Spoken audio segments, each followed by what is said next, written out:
What up, YouTube? What everybody up to, man? Hope everybody's doing well, man.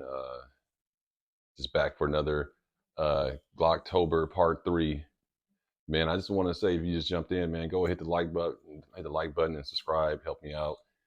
Just trying to push out some good content and stuff like that, and just really have fun, man. It's a lot of stuff going on in the world. I don't know if y'all saw today they had the emergency broadcasting system thing go down.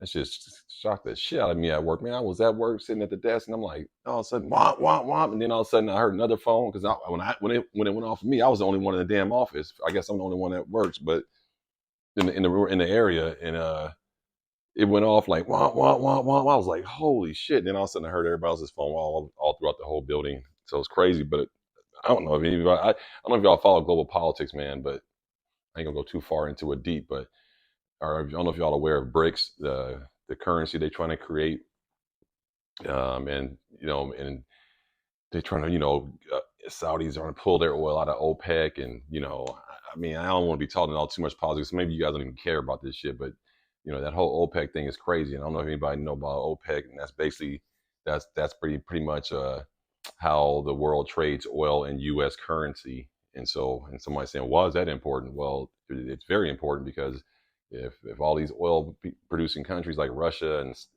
Saudi Arabia and all these areas pull out, Kuwait and pull out of the OPEC, then that's going to have a dramatic effect on the U.S. economy, and it already has been. And that's why we are spending billions and billions of dollars. We just sent another 70 billion over to Ukraine, and people saying, why are we doing that? Why are we, because the reason why, in case you guys don't know, I know this because I just love history and politics. Is Ukraine is one of the most dirtiest countries in the world, dude. They got a bunch of crooks and criminals over there, Nazis and all kind of shit, man. So it's wild, man. So what we're doing is just trying to help them out to keep Russia at bay, because if Russia takes over Ukraine, they can just pretty much keep going, And so if you got to look at a map, and it'll make more sense to you. And then South Korea is just like North Korea is just like their kind of like their Debo, their little bully. So it's wild, man. We got to pay attention to what's going on. And Russia today did their mock nuclear attack test on their country. Found that really kind of fishy that we did our emergency broadcasting system test on the same day as Russia did their nuclear test. So I'm just like, man, whoo, it's a lot going on, bro. And then they just threw out O'Connell, Andrew McCarthy, and the House Speaker just threw him out. And I don't know if y'all know how that chain of command of the presidency worked. It's president, vice president, and speaker of the House. And now we don't even got a speaker of the House right now. So if something happens to Biden old ass, man, it's just a lot going on, bro. So I mean, y'all just stay aware of what's going around. If anything, if you don't care about global politics, care about your local politics, your district judges, and who's going for sheriff, school board superintendent, mayor, chief of police, chief fire chief, all those people, those municipals that affect your community. That's the politics you really should be zeroing in on. Not to dismiss global politics, but you pretty much can get a beat to where your community is going if you follow all those categories I just named. Board of education, police chief, fire chief, stuff like that, man. So that's what I try to do, is just stay aware. Probably can't stop any of it, but at least I know what's going on, so I ain't got to be sitting there like boo boo the fool, not knowing what's going on in my own community. So that's what I got for you guys on that. Locally, San Diego, it's hot as a mug right now. It's like 90 degrees outside. Well, I'm exaggerating. It's like 82, but it's probably 90 inland. Like I said, you guys, San Diego's a desert, so you got to visualize the beach and then work your way east, and it's all desert. So it's pretty much always 90 and 100 degrees all the time, and east of the beaches. So pretty warm, man. So let's get into what I'm here for. First, let me do a couple things. Uh, I was gonna do a follow up on a question. Somebody said they asked me what the rubber bands on my AR was, and so I just finally got around to the question. They're called Ranger bands. So some of you guys probably already know what these are. They're just rubber bands. They kind of closely heat treated. They can get hot and stuff like that. And so I just bought a big bag like a couple of years ago. I use a couple of them, but yeah, just grab you some Ranger bands, man. They work good strapping down your if you got a light with a cable hanging off of it and you want to keep it out, instead of putting zip ties, or if you want to strap down your I think he saw it on my sling. I had my sling tied down with these. So that's what I had it on. These are Ranger bands, man. You just go ahead. It's like big black rubber bands, really, make a long story short, but I think they just made a little more durable, possibly, I never had a problem with them. But yeah, Ranger bands, man, that's what those are. This ain't got nothing to do with nothing, but man, I'm gonna tell you what, I'm a big popcorn guy. So there's a company called Double Good. I don't know if y'all have heard of it. Double Good, man, that shit's good. We do fundraisers for our softball team for it. Man, that shit is good. But I like homemade popcorn, and I like any kind of popcorn really. But I found this today. Already smashed one bag, man. Whoo! If y'all like Dorito nacho cheese, this is my favorite Dorito nacho cheese, and my second one is ranch. But man, this popcorn is hitting. This smart food Dorito nacho, man. Whew, man, let me tell you, they got a hot one too. I didn't like the hot too much, but this is popping though right here. So way off topic. I'm rambling like a motherfucker over here. Got Ranger bands and popcorn. What's next? Motherfucker, now and later shit. But man, so oh yeah, I was gonna tell y'all. So my daughter's college recruiting, it just picked up again because okay, I ain't tell you this story. Let me back up. So we're in Colorado this summer. She's already committed. Coach came up to me like, "Hey, I like what you want to come play for us?" And me being smart, I was just like, "Man, whatever." Me and my wife was like, "Yeah, it's all good." We're entertaining. So we talked to her and stuff like that. He wanted to come over to our Airbnb and have dinner, but I got busy and something, so I didn't blow him off. Just got busy, and so I saw him the next day. He was about to ready to go play a game. He said, "Hey, Ali, I just want to come over. Your parents just want to off. It's just I get a moment of your time. I want to let you know I really want you to come and play for our school. I'll offer you this scholarship and all that." And he wrote it up. He said, "Hey, I'll write something up for you." I said, "Hey, I mean, okay, yeah, just write something up. We'll see." I didn't think he was going to do it, but he actually did. And then he wrote something up. He wrote a full commitment thing. So I got it right here. I found it. So this is another college that offered her, and he called the other day saying, so you can see right here, I'm not making this up, no cap. See, June 24th, 2023, and that's my daughter, and that's her high school, San Diego, and this is Jarvis Christian College, and they're located in Texas, and he offered her a full ride. I'm just letting you guys know, so you can see right there, and she qualifies for the for this college too. She probably qualifies for the presidential academic scholarship, which gives you a couple other perks and stuff like that. But it's pretty cool, man. So this he basically there's a coach right here. I know him. He's from the South Side Chicago. We're from the same hood, kind of but had friends in Circle where he went to school with some of my nieces and stuff. So it's he's a cool brother, man. Black dude, really nice guy. Worked hard for everything he got. He used to coach at Mississippi Valley State. Had won a couple of championships there. So he's at Jarvis Christian now, and you know, yeah, man. He called. He said, "Hey, Brown, y'all, it's like, man, we good, but it's just nice to know, man, that people want your kid and stuff, and that's the reason why I'm not doing. I'm not doing this to brag. I'm just saying, if you got children, get them into sports, man. Keep them off the streets, keep them out of drugs, man, and emphasize high academics, man. And then by the time they graduate, man, you ain't even probably got to pay for your kids to go to college. So no matter how much it costs to go to these Pop Warner football games, basketball games, soccer, whatever it is, man, this is the payoff, man. When colleges want your kids to come play for them and go eat and go and pay the bill. So I don't get when parents say, "I can't afford that. I can't afford that." What do you mean you can't afford a $400 registration fee, or you can't afford $80 cleats? You can't afford my daughter's bats cost like $450. No cap. Go look up Easton Ghost Bat or Louisville Slugger, any of their new top line. Man, I'm bats for $450, man. So I mean, we forked a lot of money out, but again, stuff like this is the payoff, man. And then she going to a camp in November to try to get in at NYU or Yale. So man, anyway, I'm rambling. I'm just saying that I'll be hearing parents talking crazy. They be spending their money on Jordans and iPhones and taking their kids to Disneyland every summer. Man, I live in San Diego. Man, I ain't never even been to Disneyland. My kids have, but I'm not a big, just the full disclaimer, I'm afraid of roller coasters and rides, dude. I don't fucking know roller coasters. Even when we go out, they know I'll hold y'all purses, bag, wallets. I ain't riding that shit. And so the last time I've been on a roller coaster was my daughter, the one's playing softball, my young one. And we were in Santa Cruz, California, at the beach boardwalk.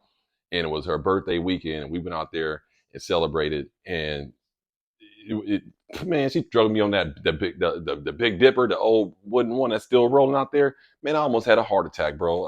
I'm good on all that nonsense. I do not do no damn amusement parks, bro. I'll go. I ain't riding shit. Like I ride the little baby ones, like the little flying saucers, all that. But I ain't fucking with.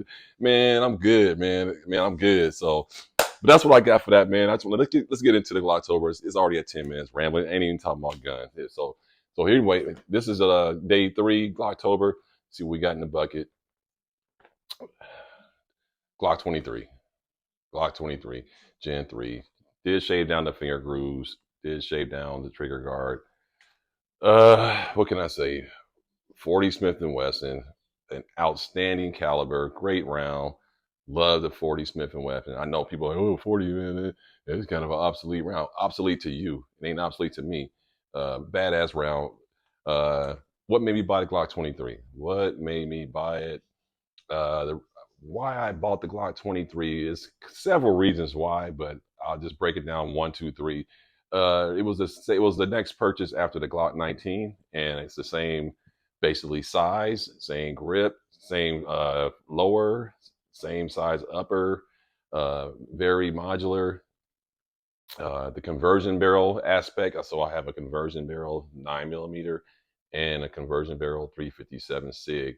So I have 3 calibers in this pistol right here. So that versatility was because this was going to be my shit hit the fan pistol because of those extra barrels. That means I can be roaming around, and if I see ammo laying around or another gun, I'll be able to pick up that 40, pick up that 9, pick up that 357 SIG, and put it in my pocket, and knowing that I have the barrels to go ahead and shoot those calibers too.